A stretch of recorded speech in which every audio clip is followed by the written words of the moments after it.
கொடியேற்ற முடியலங்க. விடுதலை சிறுத்தைகள் கொடியேற்ற முடியல. பக்கத்தில் பிஜேபி கொடி பறக்குது கள்ளக்குறிச்சியில. எங்க கொடியை வைத்த ஒரே காரணத்துக்காக எங்க தலைவர் ஏற்றிட்டு போறாரு கொடியை. அந்த கொடியை போய் இறக்குறாங்க தாசில்தார். அப்புறம் அந்த அம்மா பேர் இந்திராங்க. இந்திரா வந்து அங்க போய் அந்த கொடியை வந்து ஏத்தின கொடியை இறக்குதுன்னா அதுக்கு பின்னாடி யாரு தெரியுமில்ல? டி முருகன் யாரு? அந்த கொடிக்கு பக்கத்தில் 100 மீட்டர்ல இருக்கிற ஒரு பிஜேபி நிர்வாகி. அவன் யாரான்னு பார்த்தா வரலாறு எடுத்துட்டான். அவன் யாரான்னு பார்த்தா இதுக்கு முன்னாடி வன்னியர் சங்கத்தில் தலைவராக இருந்திருக்கிறான். அவன் அங்கிருந்து அங்க போயிருக்கிறான். என் வீட்டுக்கு பக்கத்தில் இந்த கொடி பறக்கலாமா? இதான் இங்க பிரச்சனை.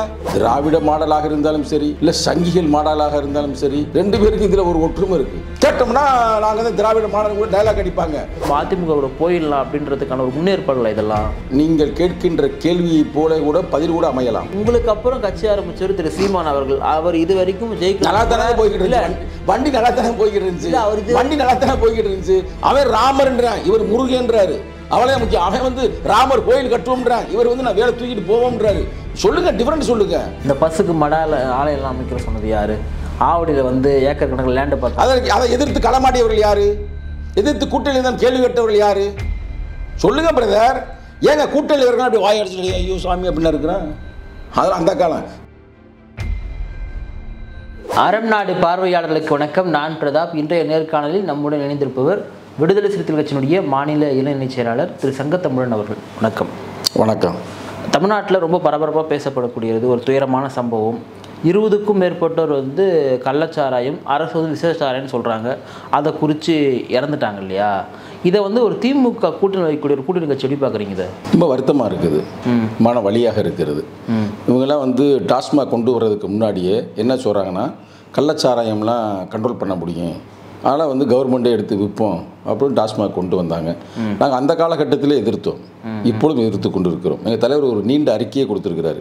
இதை வந்து இந்திய அரசியலமைப்பு சட்டம் அந்த உறுப்பு எண் 147 பிரகாரம் இதை வந்து ஒரு தேசிய ஒரு செயல் திட்டமாகவே எடுத்து இந்தியா முழுக்குமே அந்த இதை ஒழிக்க வேண்டும், ஏதாவது மதுவை ஒழிக்க வேண்டும் அப்படின்னு சொல்லுகிறார்.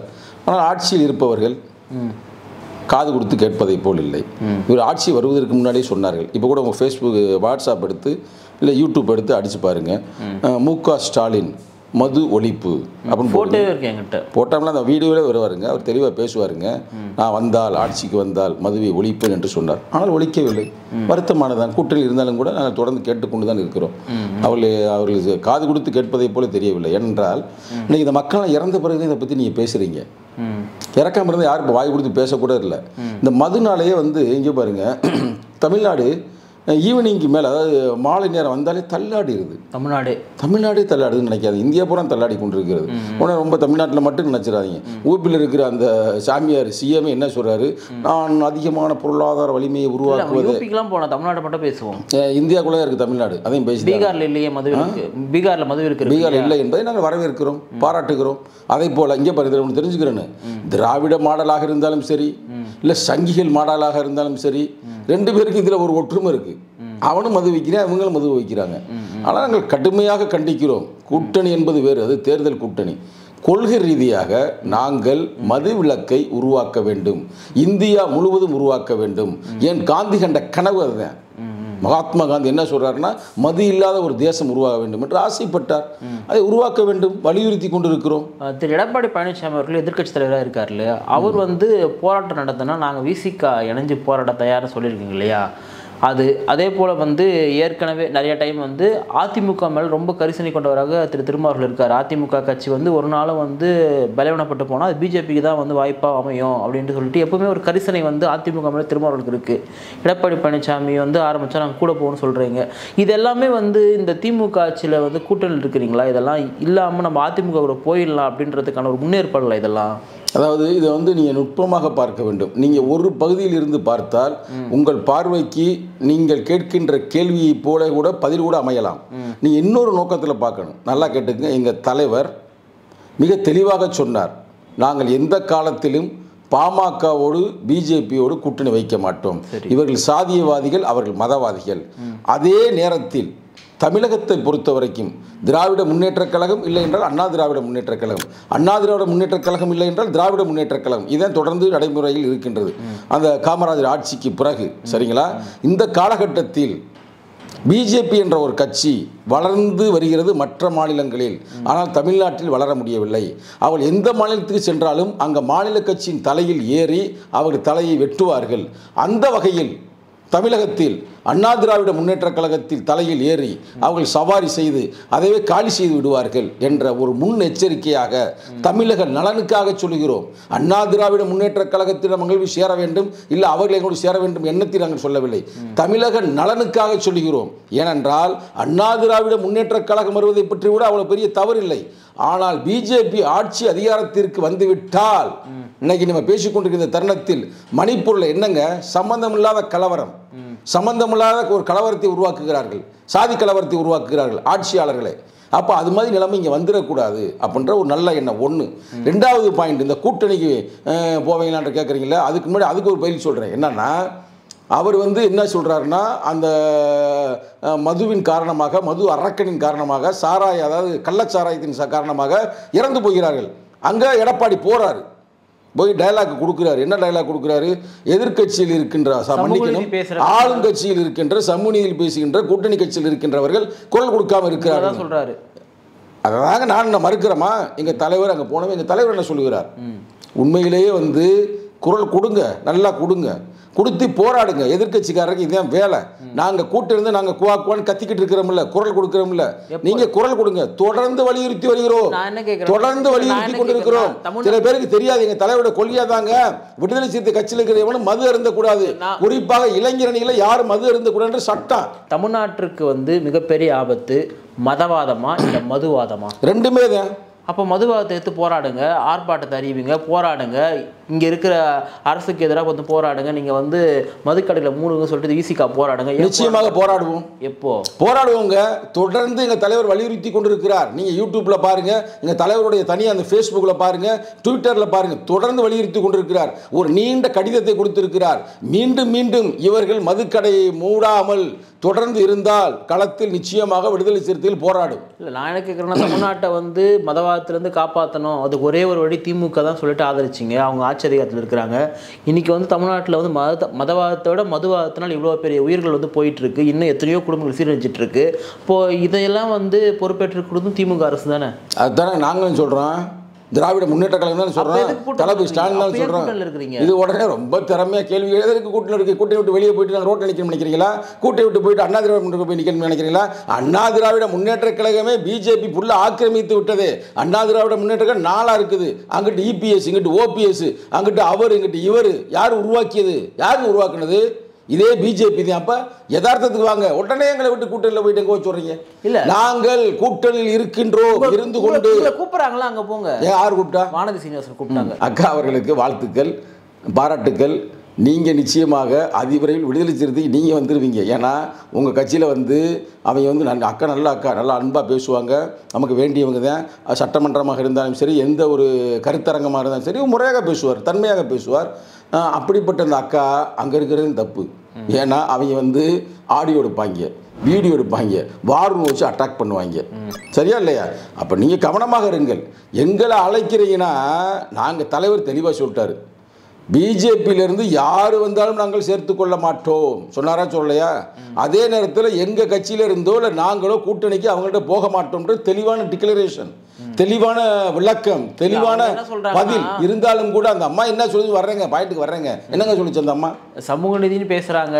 சமூக நீதிக்கு எதிராக இருக்கிற கூட்டணியில் விசிகா இருக்குது. திருமாவளவர்கள், சகோதர திருமாவளவர்கள் பிஜேபிக்கு வர வேண்டும். நாங்களும் சொல்கிறோம், அக்கா அன்பு அக்கா அவர்களே, நீங்கள் எங்கள் தலைவர் பிஜேபி வரவங்களும் சேர்த்துக்க மாட்டார். இருந்தாலும் கூட அக்காட்ட அக்கா வர்றாங்க, நல்லவங்க, அவங்க உண்மையிலே நல்ல அறிவாளி, திறமையானவங்க அப்படின்னு நாங்கள் தலைவர்கிட்ட சொல்லி அவங்களை சேர்த்துக்கொள்கிறோம். ஏன்னா இதுதான் பாதுகாப்பான இடம். பெண் விடுதலைக்காக போராடக்கூடிய ஒரே கட்சி இந்தியாவில் விடுதலை சிறுத்தைகள் தான். இல்லை, தைரியமாக வரலாம். பிஜேபி கூட்டணிக்கு போனீங்கன்னா நாளைக்கு திருமாவளவன் மினிஸ்டரா வரலையா? இது என்ன புது கதையாக இருக்குது? இன்னைக்கு வந்த கதையா? ஏங்க அந்த காலத்திலே அண்ணன் பொன்னார் நேரடியாக எங்கள் தலைவரை அழைத்தார். ஏன் நேரடியாக என்னிடம் பேசினார்? ஏன் உங்கள் தலைவர் அங்கே இருக்கிறாரு, வர சொல்லுங்கள், அழைத்து வாருங்கள், நாங்கள் எம்பியாக உருவாக்கி அவருக்கு நாங்கள் அமைச்சராகவே ஆக்குவோம் என்று சொன்னார்கள். நல்ல விஷயம்தான். எங்க திராவிட முன்னேற்ற கழகத்துக்கும் எங்களுக்கு இருக்கிறது பங்காளி சண்டை, சரிங்களா? அது என்றைக்குமே நாங்கள் தீர்த்து கொள்கிறோம். அவரிடம் இருப்பது என்னது? பகை முரண், இவரிடம் இருப்பது நட்பு முரண். அதனால் தெளிவுபடுத்திக் கொடுங்க. அவர்கள் சங்கிகள், நாங்கள் ஜனநாயகவாதிகள். அவர்கள் பாசிசவாதிகள், நாங்கள் பண்பாளர்கள். அப்புறம் அவங்க எப்படி போய் கூட்டணி வைக்க முடியும்? நாங்கள் பிஜேபி அழித்தொழிக்க வேண்டும் என்பதற்காகவே கட்சி நடத்தி கொண்டு இருக்கிறோம். அப்புறம் நீங்கள் என்ன பேசிக்கிட்டு இருக்கிறீங்க? இன்னைக்கு இந்தியாவிலேயே பிஜேபி எதிர்க்கக்கூடிய அழிக்கக்கூடிய வலிமையான ஒரே அமைப்பு விடுதலை சிறுத்தைகள். மறுக்க முடியுமா? இன்னைக்கு தலித் அமைப்புகள் எத்தனை அமைப்புகள் இருந்துச்சு, எங்கே போயிட்டாங்க? எங்க சொல்லுங்க. ராம்விலாஸ் அத்வால் எங்கங்க இருக்காரு? மினிஸ்டரா இருக்கிறாரு. சாகும்போது பஸ்வான் எங்க போனாரு? அங்கதான் இருந்தாரு. அக்கா மாயாவாதி, இரும்பு பெண்மகள் மாயாவாதி அமைதியா இருக்கு, அங்க போகல, அவங்க அமைதியை ஆக்கி விட்டார்கள். அதான் உண்மை, அதான் எதார்த்தம். இப்ப நீங்க சொன்ன ராமதாஸ் என்ன சொல்ல வரேன்னா, என்ன தெரியுது, இவங்க எல்லாருக்கும் வந்து கேபினட் மினிஸ்டர் கொடுத்து பிஜேபி வந்து அழகு பார்க்குது, அவங்க அதிகாரத்தில் உட்கார வைக்குது, பட்டியல் சமூக மக்களை வந்து உயர்த்ததுக்கான ஒரு நடவடிக்கை எடுக்கிறாங்க. நீங்க திமுக காங்கிரஸ் இருக்கிறீங்க, உங்களை என்ன பண்ணாங்கன்னு கேட்குறாங்க. எங்களுக்கு ஆட்சி அதிகாரம் முக்கியம் அல்ல, எங்க மக்களின் விடுதலை தான் முக்கியம். அப்ப எது கட்சி ஆரம்பிச்சிங்க? நீங்க ஏக அரசியலாவே வந்துட்டு போயிடலாம். எங்க மக்கள் அதற்கான போராடி கொண்டிருக்கிறோம். இது ஒரு வழி என்பதுக்கு நான் போராடி கொண்டிருக்கிறோம். இப்போ எங்கள் மக்களுடைய விடுதலை தாங்க முக்கியம். நாங்கள் ஒன்றும் இப்போ இருந்துக்கிட்டு நாங்கள் வாயடைச்சு கிடக்கிறோம். நான் வாயடிச்சு தான் இங்கிறேன். இது இப்போ வேங்க வேலைக்கு இது வரைக்கும் தீர்வு கிடைக்கல. தொடர்ந்து போராடி கொண்டு தான் இருக்கிறோம், கேட்டுக்கொண்டு தான் இருக்கிறோம். இன்றைக்கி தாட்கோ வந்து ஒழுங்காக நடக்கவில்லை. தாட்கோ இழுத்து மூடி இருக்காங்கன்னு தெரியல, அதை கேட்டுக்கொண்டு தான் இருக்கிறோம். கட்சி தொடங்குவதற்கான நோக்கம் பட்டியல் சமூக மக்களுடைய முன்னேற்றம், தமிழக மக்களுடைய உரிமைக்காகவா, இல்லை திரு ஸ்டாலின் அவர்கள் முதலமைச்சராகுவதற்காகவும் திரு ராகுல் காந்தி அவர்கள் பிரதமராகுவதற்காகவும் எதற்கு தொடங்கப்பட்டீங்க கட்சி? ரொம்ப திறமையாக கேள்வி கேட்டமே சொல்ல நினைக்காதீங்க. அதாவது பட்டியலின மக்களுக்கு, ஒடுக்கப்பட்ட மக்களுக்கு, தலித் மக்களுக்கு கொள்கை ரீதியாகவும் கோட்பாடு ரீதியாகவும் நடைமுறை ரீதியாகவும் ஒரு பாதுகாப்பு ஜனநாயக கொள்கைகளை உள்வாங்கிய கட்சி தான். அதே நேரத்தில் மிக மிக முக்கியம் எது?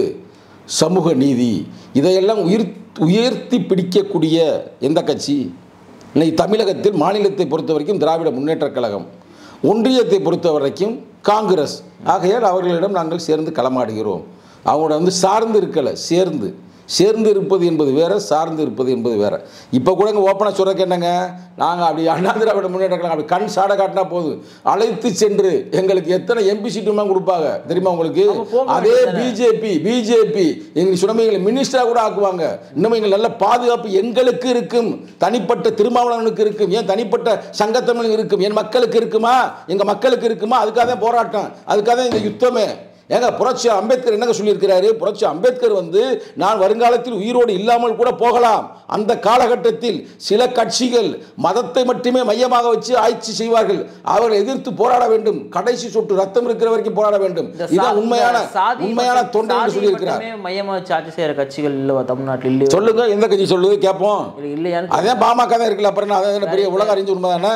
சாதி பார்த்து சீட்டு கொடுக்குற கட்சிகள்லாம் கிடையாது. ஆமா இருக்குது, நான் இல்லை அதான் எதிர்த்து நாங்கள் போராடி கொண்டு தானே இருக்கிறோம், போராடாம இருக்கிறோம். அந்த கட்சியோட தான் கூட்டணியில் இருக்கு. கூட்டணி இருந்தாலும் கூட திருத்துவோம்ல, திருந்தக்கூடிய மக்கள் தெரியும்ல, அப்ப திருத்தி அமைப்பாங்க. இங்கே பாருங்க, பல பேச்சு பேசுறீங்களா? சமூக நீதி மாநாடு டெல்லி நடத்தின கட்சி எந்த கட்சிங்க?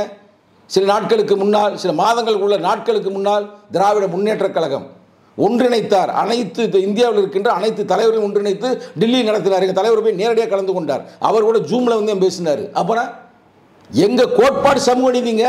அது திராவிட முன்னேற்ற கழகம் வந்து ஃபாலோ பண்ணுதோ ஃபாலோ பண்ணலையோ, அவங்களே அந்த கோட்பாட்டை நோக்கி நாங்கள் கொண்டு வருவோம். அதுக்காக கூட்டணியில் இருக்கிறோம். நல்லா கேட்டுக்கிறீங்க. இன்னும் ஓப்பனாக சொல்லட்டுமா? நீங்கள் போடுறீங்களா போட, எனக்கு ஒன்றும் பிரச்சனை இல்லை. ஓப்பனாக சொல்லட்டுமா? எங்களுக்கு சமூக நீதி, சமத்துவம், சுதந்திரம், அம்பேத்கர் சொன்னார் liberty, equality and fraternity, social justice, இதற்காக ஒரு மாபெரும் கோட்பாட்டு யுத்தத்தை நடத்துகிறோம். அந்த கோட்பாட்டு யுத்தத்தில் திராவிட முன்னேற்ற கழகத்தை, தளபதி ஸ்டாலினை, ராகுல் காந்தியை ஒரு கேடயமாக பயன்படுத்தி நாங்கள் கோட்பாட்டு யுத்தம் நடத்தி கொண்டிருக்கிறோம். உங்களுக்கு புரியும் நினைக்கிறேன்.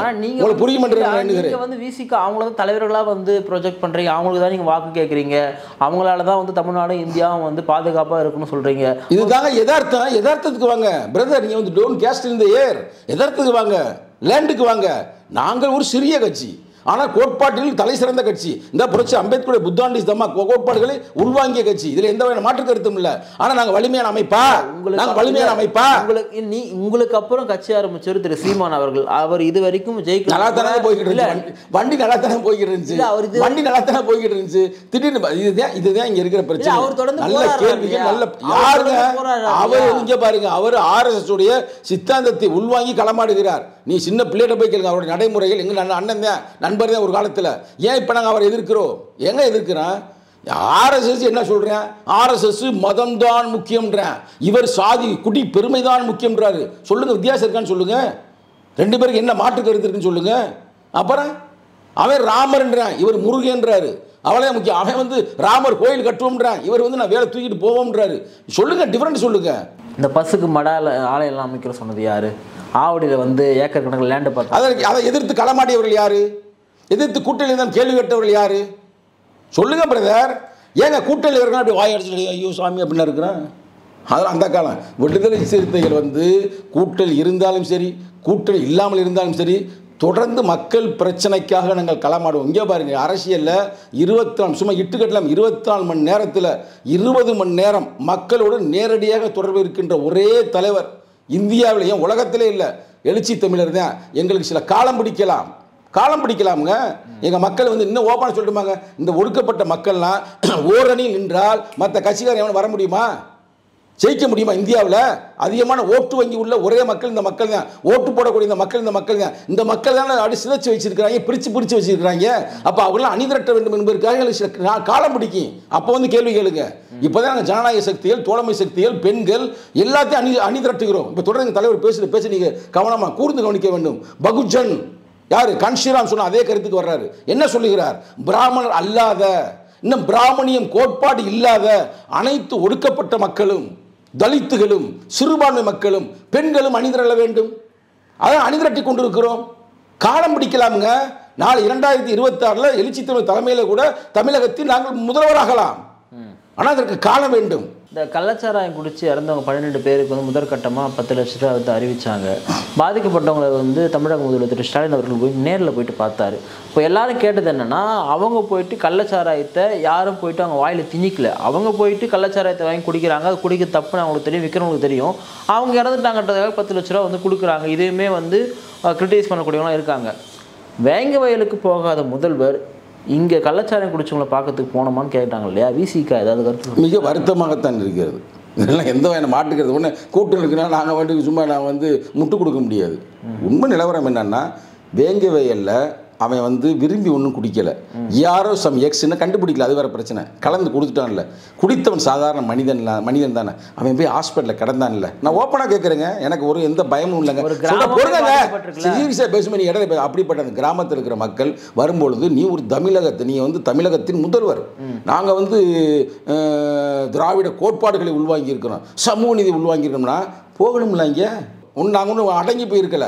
தலைமுறை இதான் நடந்து கொண்டு இருக்கிறது. கூட்டல் இருந்தாலும் சரி, இல்லாமல் இருந்தாலும் சரி, நடக்கிற இந்த பிரச்சனை தானே. இது மக்களுக்கும் தெரியணும்ல. அந்த குறிப்பாக இந்த ஓட்டு போடுறாங்க பாருங்க, யார் இவங்க தானே ஓட்டு போடுறாங்க, தலித் மகன் ஓட்டு போடுறாங்க. தொடர்ந்து என் தலைவர் வந்து திருமணம் கூட செய்யாமல் இந்த மக்களை அரசியல்படுத்த வேண்டும் என்று கத்தி கொண்டு இருக்கிறார். புரியணும்ல. நான் நேரடியாக கேட்குறேங்க, கூட்டத்தில் கேட்குறேங்க. வேங்கவேல் மக்களே, அங்கே இருக்கிற பாதி பேர் திராவிட முன்னேற்ற கழகத்தை சார்ந்தவன். ஏன் மேலாவில் இறந்து போனான் பாருங்க முருகேசே, அவன் யார்? அவனு திராவிட முன்னேற்ற கழகத்தை சார்ந்தவன் தான். எங்க அவங்க போய் வீர வணக்கம் செலுத்தி இருக்கிறார்களா? இது நடைமுறையில் இருக்குது. ஆனால் இவர்களை இன்று இல்லை என்றாலும் என்றாவது ஒரு நாள் இவர்களை மாற்ற முடியும், அரசியல்படுத்த முடியும் என்ற நம்பிக்கை இருக்குது. சங்கியில் முடியுமா? சங்கிகள் கொலை செஞ்சு சரின்னு சொல்லுவேன். சங்கி என்ன நம்ம சொல்லுவேன், ஓப்பனாக சொல்லுவேன், வச்சுக்கிடுவோம். சங்கிட்ட போய் கேளுங்க, நீங்க பண்ணுற சேட்டை கலந்து தானே கொடுக்கணும் அப்படின்னு சொல்லுவேன். மலத்தை கலந்தவனே சங்கியாக தான் இருப்பேன். ஆனால் இவர்கள் அப்படி அல்ல. இவர் ஒன்றும் கலக்கவில்லை, இவர்களும் கொலை செய்யவில்லை. ஆனால் கண்டுக்கிறான், கண்ண மூடி இருப்பாங்க. கேட்டோம்னா நாங்கள் தான் திராவிட மாடல் கூட டைலாக் அடிப்பாங்க. இதெல்லாம் நடக்கக்கூடாது, மாறி அமைய வேண்டும் என்பதை எங்களுடைய கேள்வி. தொடர்ந்து கேள்வி கேட்போம். எங்களுக்கு இருக்கிற பிரச்சனை அதாங்க. இன்னைக்கு எங்களுக்கு நீ பேசி கொண்டிருக்கிற தருணத்தில் கொடியேற்ற முடியலங்க. விடுதலை கொடியேற்ற முடியல. பக்கத்தில் பிஜேபி கொடி பறக்குது கள்ளக்குறிச்சியில். அப்புறம் எங்கள் கொடியை வைத்த ஒரே காரணத்துக்காக எங்கள் தலைவர் ஏற்றிட்டு போறார் கொடியை. அந்த கொடியை போய் இறக்குறாங்க தாட்சிதார். அப்புறம் கூட்டணி தாங்க இருக்கிறான், மானங்கட்ட கூட்டணி தான் இருக்கிறான், இல்லைன்னு சொல்லல. அப்ப அதுக்கு என்ன சொல்றீங்க? என்ன கூட்டணி ஒரு இடம் சொல்ல முடியும், அது 10 இடம் சொல்ல முடியாது. திருப்பி நீ போட்டுக்கிறீங்க, ஒன்றும் பிரச்சனை. உண்மைதாங்க, சீரியஸாக சொல்றேன். ஒன்றும் இதில் மாட்டு கருத்து இல்லைங்க. கூட்டணி தான் இருக்கிறான். எங்க கொடி, எங்க தலைவர் ஏற்றின கொடி.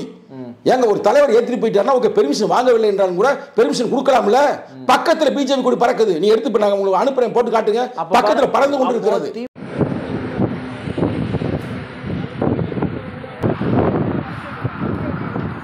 திமுக அரசு பாஜக கூடிய வந்து இறக்காம கூட்டணி கட்சியில எப்போ வேணா முதல்வரை போய் பார்க்கக்கூடிய செல்வாக்கு பெற்றக்கூடிய திருமாவளுடைய கட்சி கொடியை வந்து இறக்குறாங்கன்னா அந்த கூட்டணி உங்களுக்கு தேவையான்னு கேட்குறாங்க. தேவைதான். எதுக்கு தேவை? விளக்கம் சொல்லட்டுமா? வணக்கம் சொல்லட்டுமாங்க, விளக்கம் சொல்லட்டுமாங்க. தேவைதான். இது முக்கியமாக நீங்கள் போடணும். தேவைதான். ஏன் தேவைன்னு கேளுங்க. தளபதி ஸ்டாலினுடைய மனநிலையில் அவர் மனதுக்குள்ள சாதி புத்தி இல்லை. நல்லா கேட்டுங்க. சங்கி புத்தி இல்ல, ஜனநாயக புத்தி அவருக்குள்ள இருக்குது. அதே திராவிட மாடல், திராவிட கோட்பாடு. அதுதான். அவரு போய் கொடி இறக்க சொல்லல. ஆனால் அவர் நடத்துகின்ற இந்த அரசாங்கத்தின் உள்ளே சங்கியல் நிர்வாகிகள் இருக்கிறார்கள். குறிப்பாக எந்த அதிகாரத்தில் நிர்வாக அதிகாரத்தில் ஐஏஎஸ் அதிகாரி, ஐபிஎஸ் அதிகாரி, நீதி அரசர்கள், இன்னமும் சொல்ல போன தாசில்தார் இருக்கிறாங்க. அவர்கள் வலிமையாக இருக்கிறார்கள். அவர்களை சரி செய்ய வேண்டும். தளபதி ஸ்டாலின் அவர்கள் சரி செய்ய வேண்டும். ஏங்க அந்த அம்மா இந்திராங்க, அந்த அம்மா பேர் இந்திராங்க. இந்திரா வந்து அங்க போய் அந்த கொடியை வந்து ஏத்தன கொடியை இறக்குதுன்னா அதுக்கு பின்னாடி யாரு தெரியுமில்ல? டி முருகன் யாரு? அந்த கொடிக்கு பக்கத்தில் 100 மீட்டர்ல இருக்கிற ஒரு பிஜேபி நிர்வாகி. அவன் யாரான்னு பார்த்தா, வரலாறு எடுத்துட்டான். அவன் யாரான்னு பார்த்தா, இதுக்கு முன்னாடி வன்னியர் சங்கத்தில் தலைவராக இருந்திருக்கிறான். அவன் அங்கிருந்து அங்க போயிருக்கிறான். என் வீட்டுக்கு பக்கத்தில் இந்த கொடி பறக்கலாமா? இதான் இங்க பிரச்சனை. அதுக்கு அந்த அம்மா பலிகாடா இருக்குது. இன்னும் சொல்லப்போனா அந்த அம்மா தலித். அதுக்கு என்ன பேசுறீங்க? வாங்க இப்ப வாங்க பேசுங்க. அந்த அம்மா இந்திரா தலித்துங்க. அதுக்கு என்ன சொல்றீங்க நீங்க? இப்ப அந்த வட்டாட்சியர் அப்ப அந்த வட்டாட்சியரை வந்து உங்க கட்சி நிர்வாகி வந்து ஒருமையில பேசுறாரு. அந்த ஃபுல் வீடியோ உங்கள்ட்ட இல்ல. எனக்கு தெரியும். நான் பார்த்தேன். ஃபுல் வீடியோ என்ன தெரியுமில்ல? அவன் இறங்கி போகும்போது என்னங்க சிஸ்டர் நீங்க இப்படி பண்றீங்க. அப்ப அந்த அம்மா தான் கோபத்தை கலப்புது. அப்ப அடுத்த கேள்வி கேட்கறேன், எல்லா கொடியும் பறக்கும்போது எங்க கொடியும் பறக்க கூடாது? இல்ல கொடி பறக்கும். அப்பதான் கோபம் வருது. ஏங்க வம்பெடுத்தது யாருங்க? ஏங்க தமிழ்நாட்டில் பறக்கிற கொடிக்கு பூரா பெர்மிஷன் வச்சிருக்காங்களா? நான் கேட்கிறேன். நாங்க கோவப்பட்டு எல்லா கொடியும் நாங்க போய் வெட்டினோம்னா உங்க கொடியை மட்டும் ஏன் இருக்கிறாங்க? அதுதான் சாதி புத்தி. திமுக அதே சாதி புத்தி, அதே சங்கி புத்தி.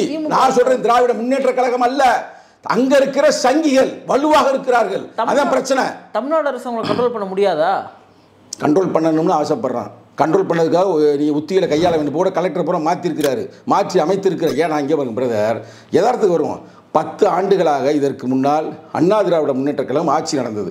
அதில் குறிப்பாக 5 வருஷமாக யார் நடந்தால் நம்ம எடப்பாடி ஐயா. எடப்பாடி காலத்தில் சங்கியல் பூரா வந்து நல்லா சேறு போட்டு உட்காந்துட்டாங்க. ஆனால் எல்லா வேலையும் செய்வாங்க. அதான் நடந்து கொண்டிருக்கிறது. நிச்சயமாக தளபதி ஸ்டாலின் அவர்கள் இதற்கு ஒரு நடவடிக்கை எடுப்பார் என்று நாங்கள் நம்புகிறோம். திரு அண்ணாமலை வந்து பிஜேபி வந்து ஒரு தனித்துவமான ஒரு கட்சியை வளர்க்க பார்க்குறாரு, தன்னை முன்னிலைப்படுத்துகிறாரு. மேபி அவர் வந்து ஒரு முதல்வர் வேட்பாளராக இருக்கலாம், அல்லது வந்து பார்லிமெண்ட் என்னன்னு தெரியல. ஆனால் சட்டமன்ற தேர்தல் தன்னை முன்னிலைப்படுத்துறாரு.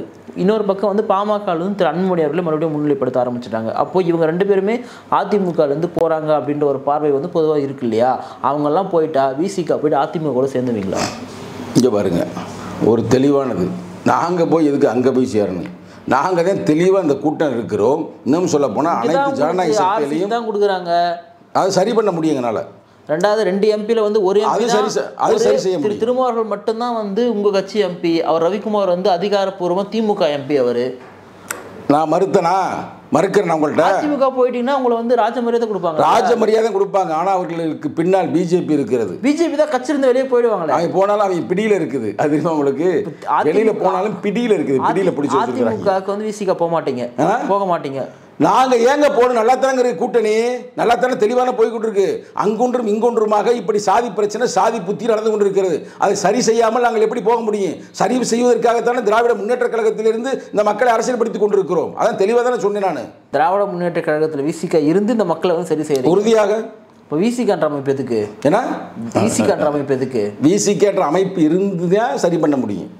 விசிகா என்ற அமைப்பு இருந்தால் தான். நீ விசிகா என்ற அமைப்பு இல்லைன்னு வச்சுக்கோங்க, இருக்கிற கொலைகள் அந்த மலத்தை கலந்தாங்க பார்த்தீங்களா தண்ணிலாம், ஆனால் வெளியிலே வந்துருக்கு. அது வரலாறு உங்களுக்கு தெரியாது. நீங்கள் பிறக்கிறதுக்கு முன்னாடியே பல தலித்துகள் இறந்துருக்கிறார்கள். அதுவும் குறிப்பாக மதுரை மாவட்டத்தில் என்ன சொன்னா, மாடு முட்டி செத்து போயிட்டாங்கடா. அங்கிட்டு என்னன்னு பார்த்தோம்னா அந்த பையன் என்ன செத்தேன், அவன் வந்து மேலேருந்து மலையிலேருந்து விழுந்துட்டான்டா, மரத்திலிருந்து விழுந்துட்டான்டான்னு பல கொலைகளை மூடி மறைச்சாங்க. அப்போ இதுக்கெல்லாம் காலம் வேணுங்க. காலம் பிடிக்கும். இருந்தாலும் எங்கள் இலக்கிலிருந்து நாங்கள் மாறி இருக்கோமா? எங்கள் லட்சியத்திலிருந்து மாறிக்கிறோமா? இல்லை. அப்புறம் என்னமோ அண்ணா திராவிட முன்னேற்ற கழகத்துக்கு போனால் உங்களுக்கு சூப்பர். அண்ணா திராவிட முன்னேற்ற கழகம் அந்த பிடியில் இருக்கு. அப்போ நம்ம என்ன செய்ய முடியும்? என்ன வரும்? அம்மாவா? அம்மா என்ன சொல்லுச்சு? மோடியா இந்த லேடியானுச்சு. நீங்கள் போயிட்டு மோடிட்ட காலில் கிடக்குறாங்க. அப்புறம் நீ என்ன பேசுறீங்க?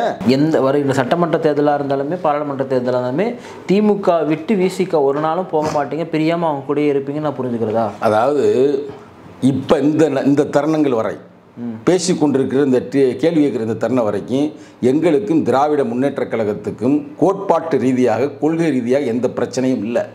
நடைமுறை சிக்கல் அங்கொன்றும் இங்கொன்றுமாக இருக்கிறது. இல்லைன்னா சொல்ல முடியாது. என் கொடியை வந்து ஏற்ற விட மாட்டுறாங்க. இன்னமும் தாட்கோ முறையாக இயங்கவில்லை. வேங்க வெயிலுக்கு வந்து அதுக்கான தீர்வு கிடைக்கவில்லை. கொலைகார கும்பல்லாம் வெளியில் திருறாங்க, இன்னும் மது விற்பனையில் கள்ளச்சாராயம் காய்ச்சுறாங்க.